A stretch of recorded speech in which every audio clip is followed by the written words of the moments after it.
네, 이번 시간에는 우리가 지난 시간에 배웠던 소비자 물가 지수에 대해서 이제 한번 현실 세계에서 이제 응용해 보겠습니다. 그래서 이제 좀 요게 지금 뭐냐 그러면 우리가 지난 시간에 배웠던 게 뭐였습니까? 소비자 물가 지수가 뭔지, 소비자 물가 지수가 뭔지, 그리고 이제 어디다 사용되는지, 그리고 어떻게 이제 계산이 되는지에 대해서 배웠습니다. 그래서 첫 번째 계산하기 위해서는 베스킷을 픽스하라고 그랬는데 여기에 있는 요 가중치가 일종의 베스킷을 나타냅니다. 그래서 소비자들이 사용하고 있는 어떤 그 지출하는 소비자가 쓰는 물건을 한 12가지로 분류해 보면 이렇게 분류할 수 있다는 겁니다. 음식, 우리나라는 이제 음식, 비주류 음료, 그다음에 주류 담배, 의료 신발, 주택 수도 전기 및 연료, 그다음에 가정용품 및 가사 서비스, 보건, 교통, 통신, 오락 및 문화, 교육, 음식 숙박, 기타 상품 서비스 이렇게 12가지로 나눌 수 있는데 이게 이제 통계청에서 그냥 나눈 게 아니고 국제 유엔에서 이렇게 나누고 있습니다. 그걸 이제 따라서 저희가 이제 쓰고 있는 겁니다. 그래서 이제 12개의 어떤 상품군으로 혹은 뭐 12개의 산업으로 이제 구분한다고 볼 수 있습니다. 자, 이제 그렇게 구분했고 이제 그게 쓴다는 거였고 그게 그런 데다가 이제 제품을 12개 산업에 있는 제품들을 쓴다는 거고 그러면 이제 여기 있는 이 숫자가 가중치가 의미하는 건 뭐냐 그러면 어, 기준 연도의 어떤 베이스 이어의 생활비에서 이게 이제 요 부분이 차지하는 비중입니다. 그래서 이게 이제 가중치가 1000이니까 요거를 만약에 이제 100으로 퍼센테이지로 나눈다면 요 가중치를 이 1000이니까 10으로 나누어 주면 이게 퍼센테이지가 되겠습니다. 그래서 이제 그 베이스 이어의 생활비 중에서 13.76%는 식료품하고 비주류 음료에 사용한다라고 생각하시면 되겠습니다. 그리고 6.11%는 의류 신발에 지출했다. 베이스 이하의 생활비에서. 그 다음에 주택 수도 전기 및 연료에는 약 한 16.59% 사용했다. 여기에 말하는 주택 수도 요금은 수도 요금, 전기 요금, 연료 같은 경우는 뭐 여러분들 가스 같은 거 뭐 이런 거 생각해 보시면 되겠습니다. 그리고 이 주택 비용은 아마 여러분들 월세 내는 거라고 생각하시면 될 겁니다.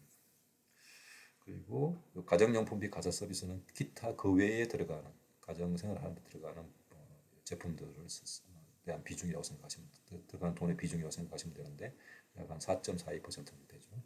보고는 이제 여러분들 의료비에 들어가는 게 6.98% 정도 된다고 판단하시면 되고 교통비는 11.16% 정도 쓰고 통신비는 5.45% 정도 쓴다고 생각하시면 되고 음식 및 숙박은 13.18%인데 이거는 여러분들 밖에 나가서 밥 사 먹는 거 그 다음에 이제 뭐 어디 놀러 가면 잠자는 비용 뭐 이런 것들을 이제 포함한다고 생각하시면 되겠습니다. 이건 집에서 먹는 거라 생각하시면 됩니다. 여러분들 이마트나 어디 홈플러스 가서 물건 사와 가지고 거기 가서 이제 뭐 여러 가지 어떤 재료들 사와 가지고 집에서 밥 해 먹을 수 있죠. 이제 음식 해 먹을 수 있을 때 그때 들어가는 어떤 비용이라고 생각하시면 되겠습니다. 교육비가 8.96% 들어가네요. 여러분들 학원비 뭐 여기 뭐 대학생이면 등록금비부터 시작해서 물론 그걸 월로 환산해야 되겠지만 그다음에 뭐 여러 가지 것들이 있겠죠. 그런 비용을 이제 그 정도 쓴다라고 생각하시면 되겠습니다. 일종의 여기는 이제 베스킷이 만들어진 거죠. 이게 통계청이 가지고 있는 베스킷입니다.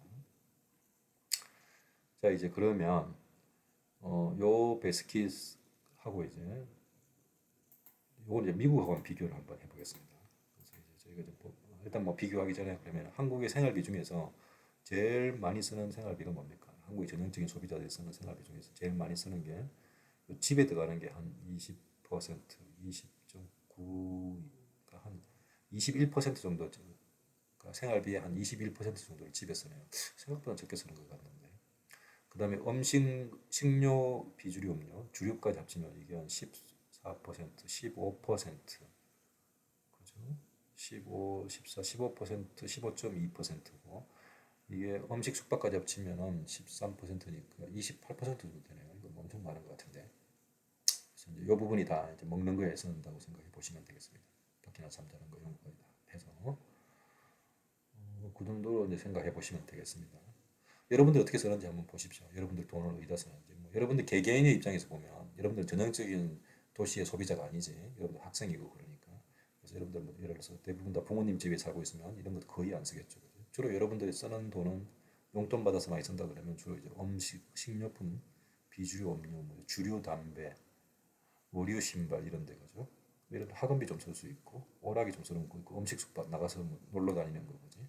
통신 쓸 수 있겠네. 통신비. 교통비도 쓰겠네. 근데 병원 가면 병원비도 쓰고. 이쪽 빼놓고 다 쓸 수 있겠네요. 여기 기타도 좀 있을 수 있고. 아무튼 그 비중이 얼마만큼 되는지 한번 보십시오. 여러분들 돈의 비중이. 여러분들 생활비, 여러분들이 이제 스스로 이제 생활하시면 용돈에 가지고 이제 어디에 얼마만큼 쓰는지를 이제 확인해 보실 수 있고, 아니면 여러분들 부모님하고 한번 집에 가서 나 이거 배웠는데 여러분들 엄마하고 같이 한번 보면 되겠죠. 그래서 여기 엄마 여기 얼마 써, 여기 얼마 써 확인해 보시면 대체적으로 여러분들이 평균 이게 이제 도시의 그 한국에 있는 전형적인 소비자들의 어떤 그 지출 패턴을 나타내고 있는데 그가 어떻게 얼마만큼 차이가 있는지 이제 비교해 볼 수 있겠죠. 그죠? 자, 이제 요거는 이제 미국에 대한 겁니다. 미국 소비자들에 대한 건데, 미국 소비자 같은 경우, 미국 같은 경우는 상품을 저희는 12개로 나누는데 여기는 8개로 나눴습니다. 저희보다는 좀 적게 나눈 거죠. 저희 그냥 합쳐야 되는데 그렇게 해서 이제 미국 거하고 이제 한국 소비자들하고 비교해 볼 수 있겠죠. 그죠? 그래서 이제 미국은 보면 뭐 푸드가 여기 보면은 15%, 하우징은 집 들어가는 게 41%입니다. 미국이 집에 많이 들어가네요. 그죠? 어페럴이 의류가 4%, 트랜스포테이션 교통비가 17%, 교통비가 많이 들어가네요. 의류 보건은 한 7%, 레크레이션은 뭐 6%, 이 오락입니다. 그다음에 에듀케이션 커뮤니케이션은 7%, 다른 상품이 한 4% 정도 되는데 의외로 노는 데 들어가는 비용이 작네요. 미국 사람들이 좀 특이합니다. 집에 들어가는 비용이 너무 많네요. 아무튼 요거 이제 한번 비교해 보겠습니다. 미국하고 비교해 보면 저희가 이제 12개를 이렇게 미국처럼 똑같이 좀 이제 나누었습니다. 8개로. 그렇게 해서 비교해 보면 특히 미국 사람들하고 많이 차이 나는 게 하우징 부분에서 많이 좀 차이가 납니다. 아까 본 것처럼 그지. 그 다음에 푸드 같은 경우도 좀 차이가 나네요. 미국하고 한국하고.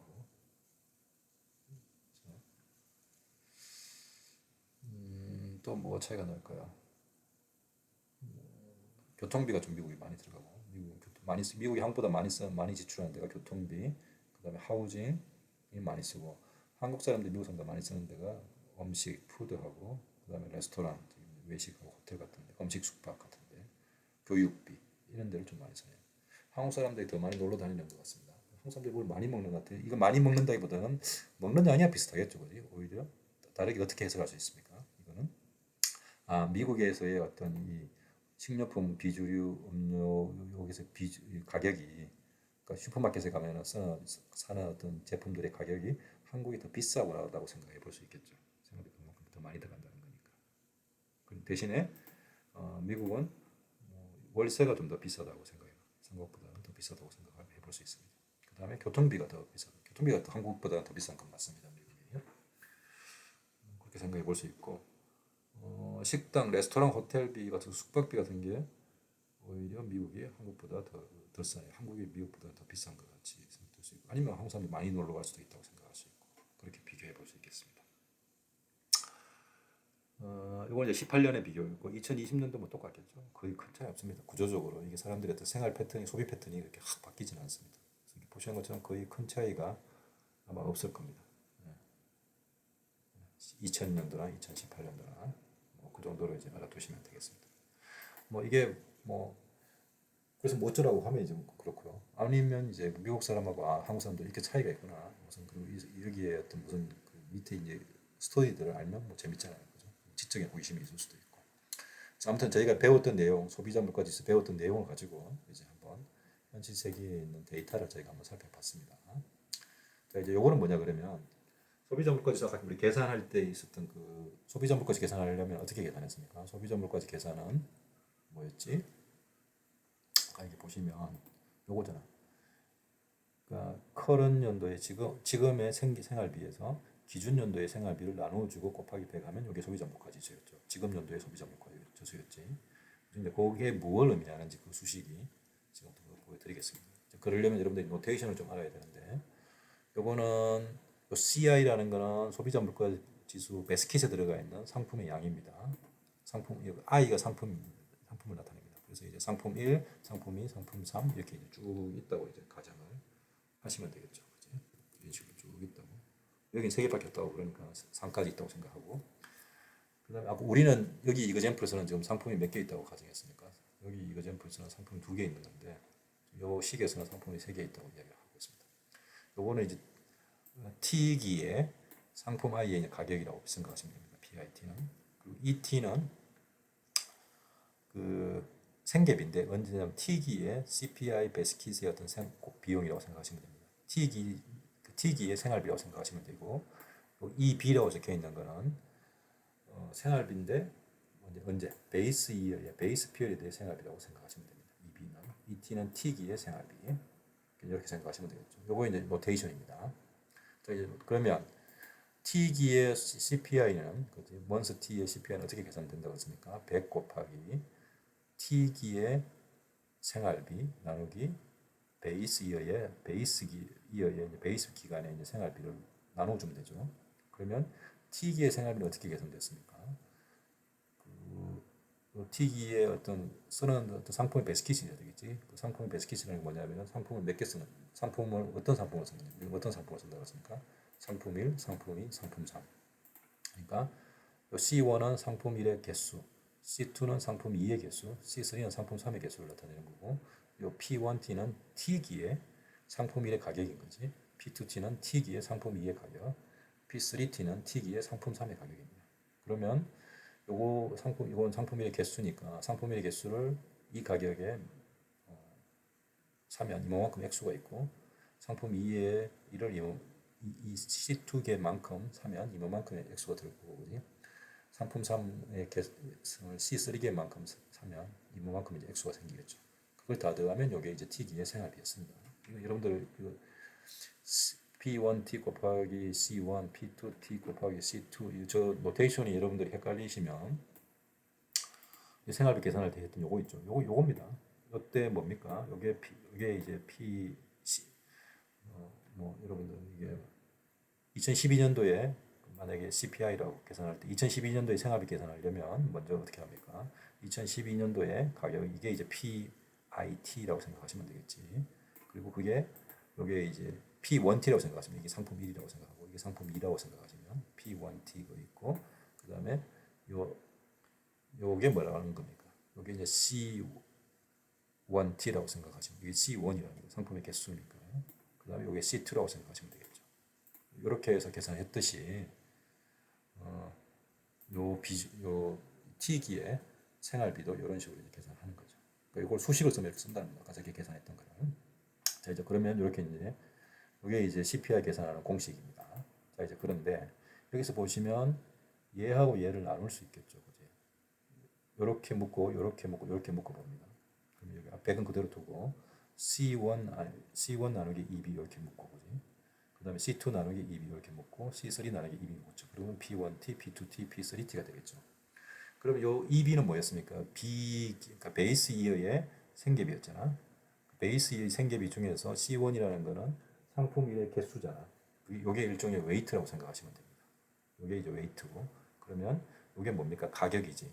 가격에다가 웨이트를 곱해서 만들어지니까 이 CPI는 T기에 있는 상품들의 T기에 있는 그 베스킷에 있는 상품들의 뭐로 생각하시면 됩니까? 가중 평균으로 생각하시면 되겠죠. 그래서 이게 이제 CPI는 가격들의 가중 평균이다. 요 공식을 보시면 그렇게 해석할 수 있겠죠. 그래서 이제 그리고 그러면 요 각각의 가중 평균을 할 때 그 가중치는 뭐를 반영하냐 그러면 CPI 베스킷에 있는 상품들에 대한 어떤 상대적인 중요성을 나타내는 거죠. 그 여기서 일종의 이제 이 비중이라고 생각하시면 됩니다. 지출에서 그러니까 이 생활비에서 차지하는 비중인 거죠. 이게 그게 여러분들 저 가중치가 이게 이제 가중치인데 요 가중치가 여러분들 여기서 보셨던 이 가중치입니다. 이게 이제 그리고 요 각각의 가격들이 있겠죠. 상품이 만약 12개 있으면 이 상품에 대한 가격들이 있으면 요 가중치 곱하기 가격을 하면 뭐가 됩니까? 그게 CPI가 됩니다. 그게 CPI가 상품의 이제 가중 평균인 가격의 가중 평균인 거죠. 그렇게 계산한 거 갑니다. 그래서 요 가중치 요게 이제 일종의 가중치인데 여러분들이 봤던 이런 가중치들이 다 저런 방식으로 이제 계산이 되어서 나온 겁니다. 그렇게 이제 알아두시면 되겠습니다. 자 이제 그래서 요 부분들이 만약에 여러분들 잘 여기까지 이제 지금 제가 CPI에 대해서 어떻게 계산하는지 그리고 이제 가중치가 의미가 뭔지 현실 세계에 대해서 적용을 저희가 해봤습니다. 이게 지금 저희 설명이 잘 이해가 안 되시고 그러면 저한테도 이메일을 보내주시면 제가 이제 보충 답변을 드리도록 하겠습니다. 어쨌든 저희가 이제 지금 어디까지 했냐 그러면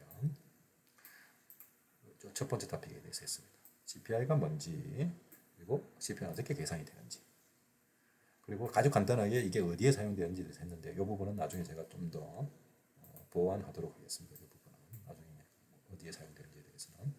그리고 이제 지금부터는 이제 잠깐 쉬었다가 두 번째 문제, CPI에 관련되어 있는 문제점이 뭔지에 대해서 이제 지금부터 이야기를 나누도록 하겠습니다. 잠깐 쉬다가 오겠습니다.